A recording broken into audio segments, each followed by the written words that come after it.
Dirks and Michael, it's so fun to see you guys. Thanks for taking some time for AOPA today. You know, as general aviation ramped back up, you guys are graciously going to help us inspire more people to experience the passion and freedom of flying as our You Can Fly champions. And for those that aren't familiar, AOPA's You Can Fly program is designed to get people flying and keep them flying through our 4 different initiatives: the high school program, the flight training initiative, flying clubs, and Rusty Pilots. So we think you guys are perfect as champions for You Can Fly because you are passionate pilots with a genuine interest in the health and future of general aviation. So we just can't thank you enough for joining us on this mission. Thank you, Katie. Yeah. You bet. So by way of brief introduction, I don't think either of them need it, but I'm going to do it anyway. Dirks Bentley is not only one of the most notable names in country music, but he's also an active pilot, flying everything from small to big airplanes. So I look forward to talking about that more this afternoon. And then Mike Gilgulian, one of the most notable names in aerobatic flying, having decades of experience as a professional performer at air shows across the country and a Red Bull Air Race pilot. And now you and your wife, Karen, are offering flight training and management of Cirrus aircraft. So look forward to talking about that as well this evening. So Dirks, let's start with you. You know, you have a song called Living. It's one of my favorites, mostly because the video is so amazing. It's you and your son hanging out for the day. I hope the last few months for you have been a lot like that with your family. Tell us a little bit how you guys are doing and holding up the last couple of months during this pandemic. It's been great family time. The tour was canceled, I guess, back in March, and so everything kind of shut down. I was kind of planning on taking a little bit of time off this year anyway. We didn't have a big tour planned, but wasn't planning on being completely shut down. But the silver lining for sure has been a lot more family time. I'm out in Colorado, so a lot of outdoor time, a lot of new skills being made by my kids. We've all gotten way into skateboarding, lots of hiking, which they're not that excited about doing, but a lot of bike riding, a lot of paddle boarding and fishing. So it's been a good place to be. I'm about 7 minutes away from an airport. I know that because I ride my bike up there daily, a little bit longer bike ride than a car ride, but I look at the airport and look at the field, and it's pretty empty right now. So that's been the one big caveat to this summer is I'm usually flying all over the place, and I haven't really flown much at all. But that's why I'm so happy to talk to the community here at AOPA and some of this to Michael, one of the great true aviators out there, and join you guys here. So I'm happy to be here. It's been a good summer with regard to family time for sure. That's great. That's awesome. Michael, how about you? How are you guys doing out there in East Coast? It's been the same for us as for Dirks, Katie, and so much as that, we were locked down and Massachusetts had the coronavirus hit pretty hard in our area. So we were home for a couple of months really. And Karen and I would go to the office just to do paperwork and keep building our business. But my air shows were shut down. And really, I felt funny to go out and practice and flying while everybody is locked down. So I didn't do any practicing for a couple of months. And then our business, our new aviation training business, was also shut down. So not until the beginning of June did we get started back up. But my daughter and I caught up on a bunch of Netflix things, and we've been doing a ton of walk-in. And so it's been great from that side. But trying to have a 14-year-old kid cooped up in the house for a few months has not been easy for sure. Yeah. Netflix. I don't know about you guys. I found the end of Netflix actually. So yeah, I think so too. So Michael, where have you been flying these days? I know it sounds like you're ramping back up a little bit now. So what are you doing for flying? The Cirrus stuff? Are you doing any aerobatic practicing? Yeah, so June 6th we got back into it, and here I'm sitting in my hangar. I live just outside of Boston near Cape Cod and Plymouth, and you could probably see behind me my red Cirrus. That's the airplane that Karen and I own, and I've been giving her instrument rating, and we're going to actually chronicle that on YouTube every other Friday. So hopefully that'll be my biggest accomplishment. If I can give Karen an instrument rating without her killing me, that'll be a pretty good success, I think. And then I've also been doing some training with a couple of customers in the Vision Jet that you see behind me. And then also my aerobatic airplane is tucked way back in the corner. And I've been trying to fly that as much as I can as well. So we've been staying pretty close to home, not traveling to too many states, but have been doing, quite a bit of flying now. Yeah. That's great. I'm glad to hear that. Dirk's question for you. You haven't been flying a lot, but I'm wondering if you're thinking about it at all. Has the stay-at-home orders given you appreciation for the freedom to fly and a way to move about the country without relying on things like the airlines, which haven't, really been running at all much? Yeah, it really has. I mean, I think people inside the aviation, business know there's been a lot of small airplane sales because I think a lot of people have had a desire to fly, thought about flying, maybe thinking about getting their license, are doing so now and maybe buying their first airplane. I just know from friends of mine that a friend of mine just took his test 2 days ago. He was really worried about passing the written exam, and he's so excited he did. And his last text to me was, "Now I just got to work on keeping my feet off the brakes when I'm doing my landings." But I think a lot of people are out there excited about it because, I think it's kind of a thing in this country. We like having our individual freedom, and there's no, I can't think of any greater freedom than being able to fly and move around the country when you decide that you want to go and have the ability to do that. So great time to be thinking about airplanes in the future. And I suddenly find myself looking on the internet at different planes and whatnot. I lost my Cirrus in actually lost two planes in the Nashville tornado, the Cessna CJ4 that Textron's nice enough to let me use for touring.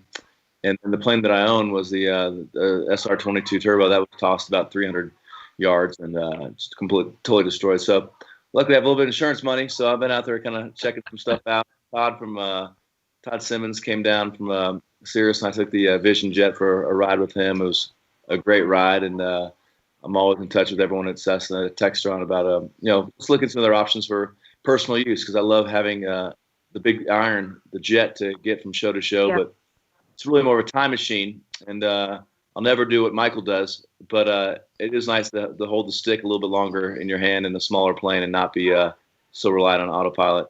And I'm thinking about it all the time, and look forward to hopefully flying soon. Well, you're out in backcountry flying area, in Colorado. Have you had a chance to do any of that, or is that kind of an airplane something you're interested in? Oh, totally is. I've always said the older I get, the slower I want to go. I started off in a Cessna 150, and I assume one day I'll wind back up in that area. There's some great planes up there. The Carbon Cubs are really exciting. Obviously, I'd love to get a little tail dragger endorsement, but I mean, there's so many different types of planes and different types of pilots and different opportunities in aviation. It's just such a wide-ranging field, and I would love to get a chance to do that. With summer and kids and COVID, and it's kind of all hands on deck here at the house. You can probably hear them in the background. Sorry about that. So I haven't been able to skip that long to go fly, but it's always there. It's one of those things. I got my pilot's license when I was 19.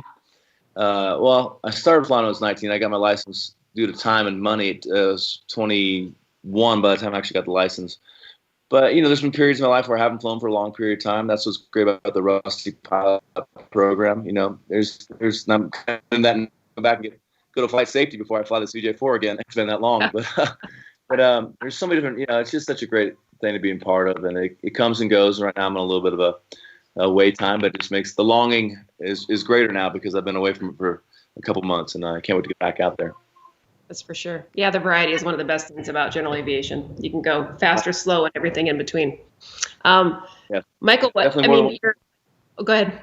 So there's definitely more than one type of pilot. I'm one type of pilot. Michael's a completely different type of pilot. I'm honored just to be on here with him, and I'd love to hear him talk some more. Yeah. Well, I'm going to put a plug in for a Skywagon if you're looking for an airplane. It's a great airplane. You can take the kids, take camping gear. Yeah. Highly recommend it. All right, cool. Michael, now that you guys are back up and running on the Cirrus side, are you seeing activity pick back up a little bit on the East Coast? I was out flying last weekend over the holiday. I actually flew over Colorado on my way to New Mexico.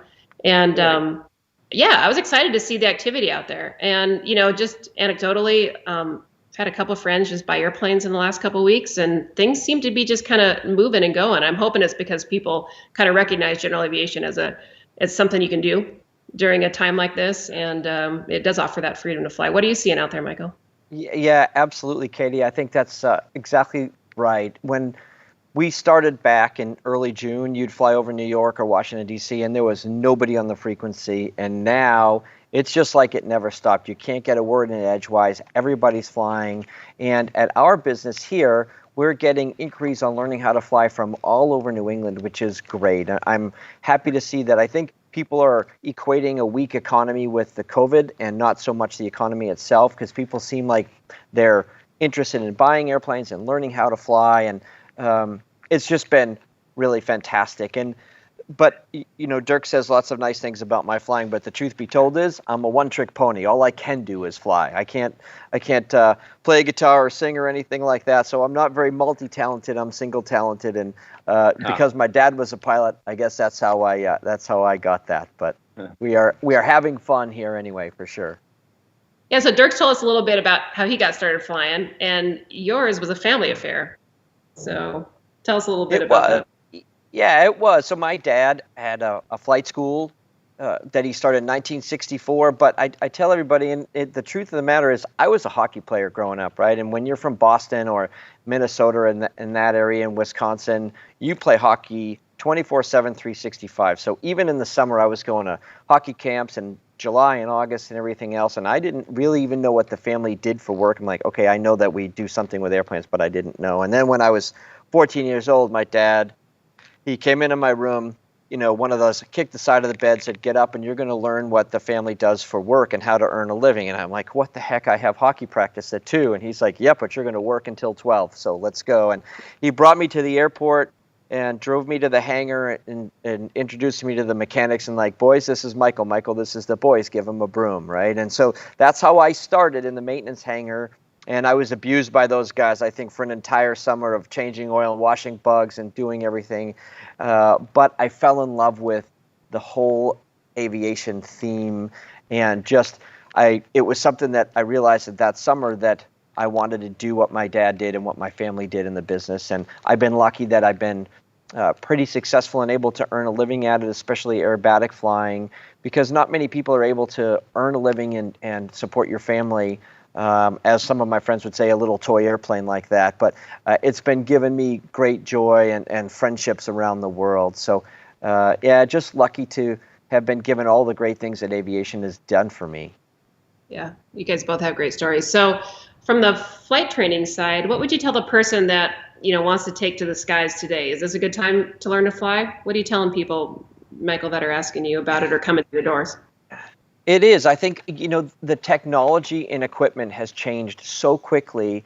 And when you look at what Garmin has done with the G1000 and Avidyne with their equipment and everybody else, even in experimental airplanes today, the technology and the equipment is so amazing that being able to use an airplane for personal travel or business travel, to me, is so much safer than it was maybe 15 years ago, 20 years ago when we were growing up. There's no more sort of air-driven gyros or electric gyros that we have to worry about. Now it's all solid state, and if you have the right training, you can really use the capabilities of your airplane in a safe way. And as a flight school owner, knowing that my equipment's out there flying around in the clouds, that when it has that kind of potential and capability behind it, I feel much safer. So it's great. And then, as far as You Can Fly goes, I think what you're doing in the high schools is amazing. Really, we need to expose people to this great industry at a young age. And when you get them in high school, they're old enough to start to know what they like and what they want.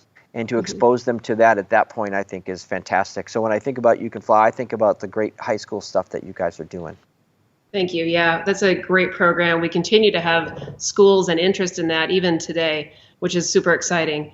And, one of those things I get asked a lot, well, what do you tell kids today if they wanted to be an airline pilot and now they're hearing stories in the news where, airline pilots are going to, possibly get laid off this fall? And I say, if you're a freshman or even a senior in high school and you decide you want to learn to fly, it's going to be, if you're a freshman, a minimum of 8 years, probably 10, before you're ready to go to the airlines. By that time, we're going to be back, so go for it. If you have that interest in aviation and you're in high school, now's the time to get into it. Don't wait.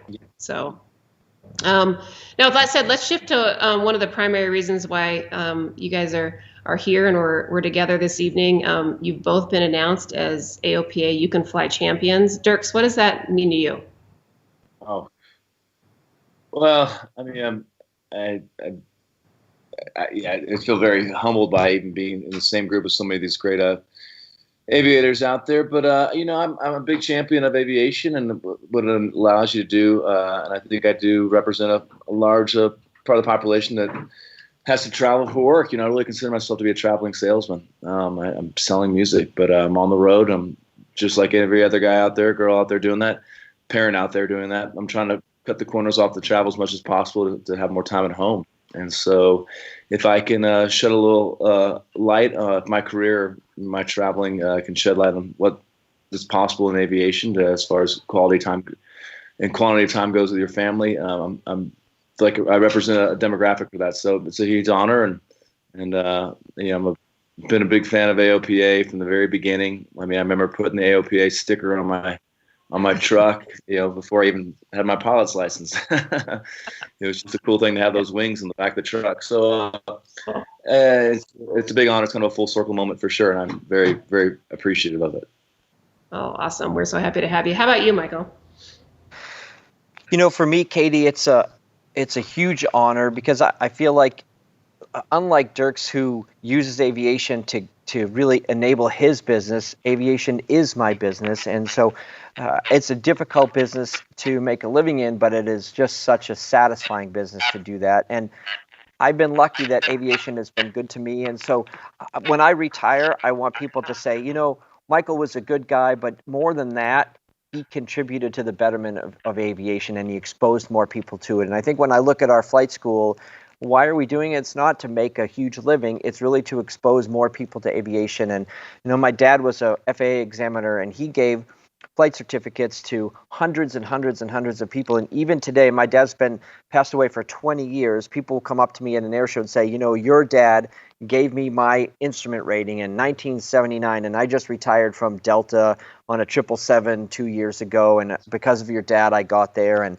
when I hear stories like that, I think, oh man, I want to have that impact on people in their careers like my dad did for so many others. And it's part of what I want to give back to aviation. And I'm not sure how many people know, but my mom's flight school, my dad's flight school back 20 years ago was being sued by a local group because they thought we were making a whole bunch of noise in the area.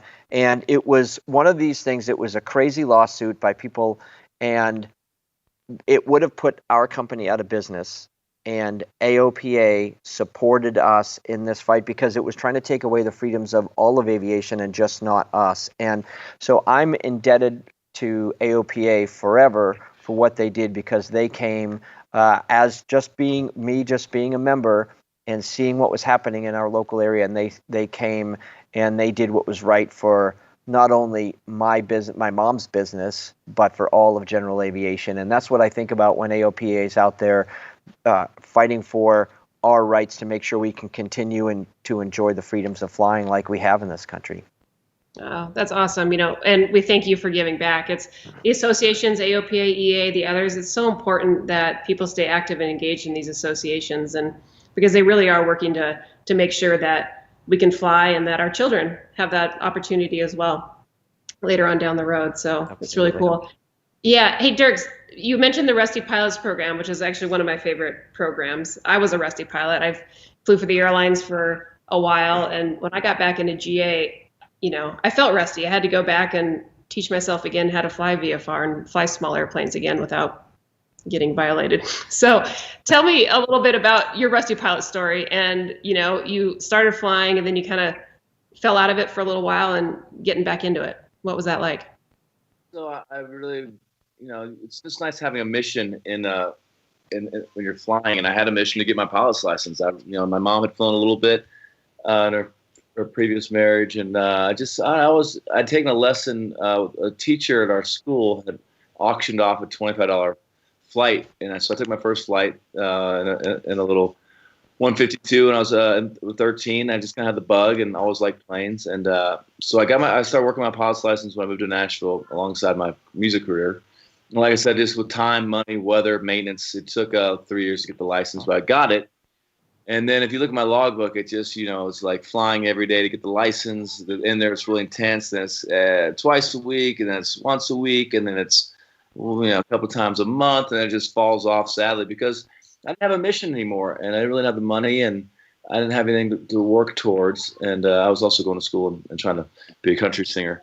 But in 2010, so almost 10 years later, actually a little more than that, about 14 years later, I was playing a show in Kentucky, and a little plane buzzed overhead, and a friend of mine said, "Hey, that's Tim McGraw," and I said, "Tim McGraw's not up there in a tiny little prop plane. The guy has his own like perfume brand.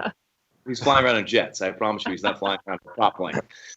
But lo and behold, it's Tim McGraw, the country singer. He was working on getting his pilot's license, and he said, "Man, there's a cool plane out there called a Cirrus. It's got a parachute built into it. It's the only plane my wife will let me fly in, Faith Hill. And you should come check it out." And so I'd had this goal to have a big enough career where I could have a jet. I'd always wanted a jet, and it just wasn't happening in my career. And I kind of, I just kind of put aviation in the back of my mind. But I went and checked out this plane because we had our first daughter at that point, and I was flying the airlines everywhere, trying to cut the corners off travel. And I went to John Tune Airport in Nashville, and I got in this plane, and a guy named Randy Harmon, and I was hooked. I mean, my bus used to ride the bus 200 days a year, and all of a sudden I'm riding the bus maybe 2 days a year. I just flew everywhere nonstop. Ended up buying a Cirrus maybe like later that year, 2 years later, and it was so fun. And just having that mission again, a reason to do it, and studying for the instrument rating test was so fun. And and from there, multi and eventually getting typed in a 525 Cessna. There's 9 jets in that category. And getting to go to flight safety and realizing my brain works not just creatively, but also there's a mathematical side that still exists up there somewhere. I just love that. I love all the studying. I loved being, in my 40s and still discovering things that I didn't know about. And certainly aviation, just taking the tests and doing the work and being around other pilots, the community that surrounds that. So fun. So, I'm not really sure where I was. But now I'm back to being rusty again. So, it's always there. It's just a matter of going back there and brushing up on it, and it's just a lot of fun, I think. Yeah, well, we got a program for that.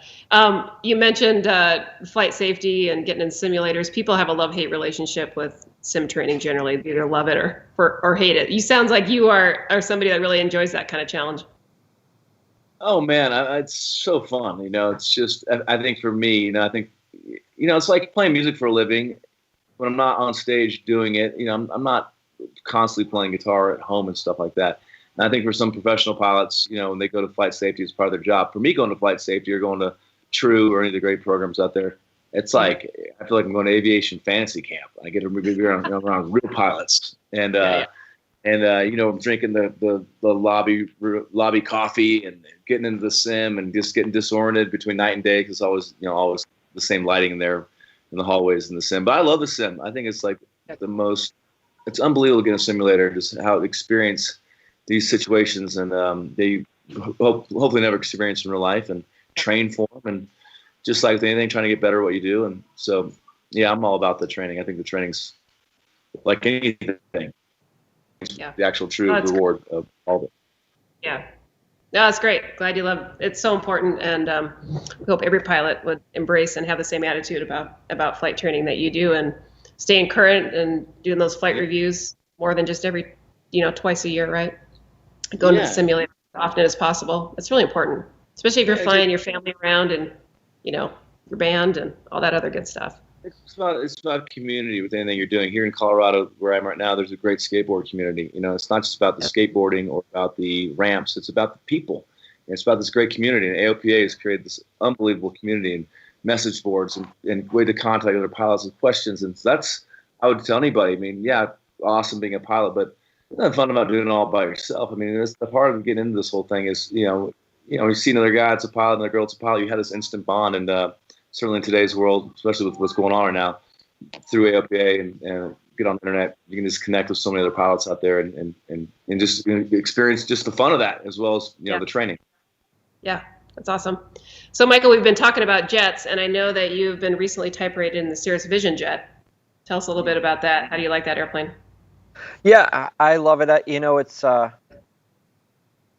I've flown all kinds of airplanes my whole career, and in my jet world, I started in a Citation 5 and then switched to a Lear 35, which I really loved that airplane. Just that airplane fit me like a glove. But those are sort of two pilot airplanes. And then the Vision Jet's the first airplane that I think really has been designed for a single pilot and the pilot owner. So I enjoy the airplane a lot, especially the challenge of trying to fly it single pilot. There's a lot to do no matter what jet you're in, how fast you're going, when it's bad weather and you're flying in the Northeast and the airplane's still doing 350 knots across the ground, might not be doing 550, but 350 a lot of the time. There's a lot to do. And like Turks talks about the challenge of being in the sim and all that, it's trying to be perfect in a different way. When I fly aerobatics, it's trying to be perfect, or when you're racing, it's perfect in a different way. And then trying to execute a flawless flight in the INFAR environment, to me, is just as challenging as it is in anything else. So trying to get the altitudes perfect and the headings perfect and the intercepts and the radio calls and all of that stuff and configuration changes, there's so much to it. And I love it all, whether it's really stick and rudder flying and sharing that passion with people.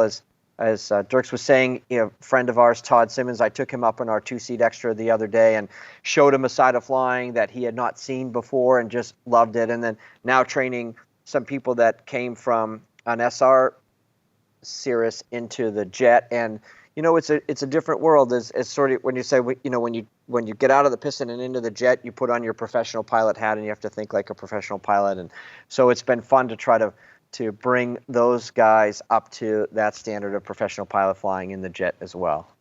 Yeah, that's great. Go ahead. I'm working on a new type rating of the jet as well. I got to show you real quick. This is going to be good. I'm afraid to see what it is. I don't know about this. Sorry, Phil, I had to go get this. I don't know if Mike, he's flown some pretty cool planes before, but have you flown this guy right here? Oh, yeah. No, I'm embarrassed to say not. Oh, yeah, that's my latest type rating I'm working on right there. It's a lot of RC flying right now, so not as much actual real jet flying, but I'm getting this down. Also flying a P-51 these days, too, not to brag or anything. RC. But, yeah, for me, flying jets, like, I flying around in the M2, the Cessna Citation M2, it's all Garmin products, which is awesome. But one of the fun things about moving over to the CJ4s, it's Proline 21. That was a whole other learning curve too. And I just love the constant learning new technology and waiting to have that perfect flight. I haven't had it yet. I'm working. One day I can have the perfect flight, but so far I haven't had it. The important thing is you keep working on it. You keep working towards a perfect flight. Yeah, that's great. And I think the truth is there's no such thing as a perfect flight, right? We're just always trying to get there, and that's the fun challenge of it all. That's right. It is. Yeah. So assuming we're going to get through this pandemic, we're going to come out on the other side, what are you guys looking forward to in terms of flying? Stuff that you're not doing now? You have any bucket list destinations or or places you really want to go that you've been missing out on? I mean, for me, just being in the cockpit, it's just such a feeling. I fly the CJ4 with a 2-man crew, and a guy named Austin Stevens, who's a strong guy, and just being in there, just getting your coffee and you sit in there and you're getting ready to, plan out the mission and everything that goes with it, all logistics and being, it's just that feeling of being up there is awesome. Same time, back when I had my Cirrus and some of the shorter legs families all in there and flying down to Florida, just being up in the air and just the quality, the time that's up there, anytime you're up in the plane, I can't. Well, Michael just being alone is racing is a whole other thing. But you're above the ground. All your biggest problems are all so small, and it's a feeling that you can't find anywhere else. So I just can't wait to get up. I can't wait to get back up there. Good, that's good. How about you, Michael? Yeah, for me, I just can't wait to get back into some airshow flying. I have 5 of them still scheduled for the latter part of the summer. Hopefully, some of them will go and. It's the part of aviation where you get to put it all on the line, give 110%. You get out of this airplane exhausted after really just like 11 minutes of flying, and you walk over to the fence line and you see a whole bunch of young kids there that just watched you do this sort of really cool thing in the sky, and you get to connect with them. And that's part of what I miss. And I think one of the things that's great about aviation and the airshow business is your ability to connect with kids. And we're all dreamers. We all look at the sky and really just marvel at what aviation is even today. So I miss that. And then hopefully Dirks will be back playing music somewhere, and I'm just going to come knock on his back door and like, man, let me in. I want to go watch, and that'll be kind of fun. Man, I love that. One of these days, I'm going to take Michael up on his offer to fly with them. It's two different types of flying. My flying involves getting about 500 feet off the ground and looking as fast as possible to find the autopilot button and start becoming working the buttons. And his is holding on to the stick and actually pushing the rudders. And so I look forward to getting experience to do that to him one day. But I'll take anything at this point. I'd even get on a Southwest flight. Well, I don't know about that, but I look forward to getting there. I do love Southwest, by the way. It's my favorite airline to fly if I'm out flying myself. Shout out to Well, thank you so much for your time this evening, and for lending your talents and your support to You Can Fly as our You Can Fly champions. I think the conversation has just proven how passionate you guys are about general aviation and making sure that others have had the same opportunities that we have had. So I just cannot thank you enough for your time and your efforts in helping us keep this thing going.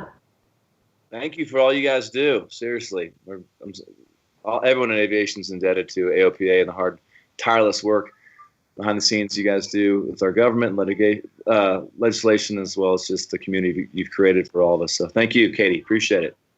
Absolutely. Yeah. Katie, thank you so much. It's an honor. I'm so happy to be a part of this, and especially with Dirks, because he really has taken aviation and put it into his everyday life, and it's an amazing thing. So to be with him and then with you guys, I hope that in the future we can do some really special things with the program. So thanks for inviting me to do it, and it's a huge honor for me. Awesome. Yeah, we are excited to see you guys around the block, and we'll be releasing fun stuff out on social media and the web and around. So stay tuned and look out for these guys as You Can Fly champions. Thank you both very much. I've done a lot of Skype calls and Zoom calls this last few months here, and I got to say the best backdrop, real or virtual, is Michael's. That is the great background right there, buddy. We all wish we had that hangar full of airplanes, that's right? it. I've been looking the whole time, going, okay, that's that, and there's that, and then you have the silk line. Yeah, but you know what? I look at it, I'm like, that's expensive. That one's more expensive. The one in the back is always broken. Yeah, that one in the back's one I like. That one of your shoulders one I think is the coolest over there. I mean, they're all cool, but that one's pretty neat. All right, Dirks, you really need to get in an airplane soon. Yeah, I'm going to look some Skywagons right now, Katie. 185. Here we go. Awesome. All right, you call me. All right. All right, you guys, thank you so much.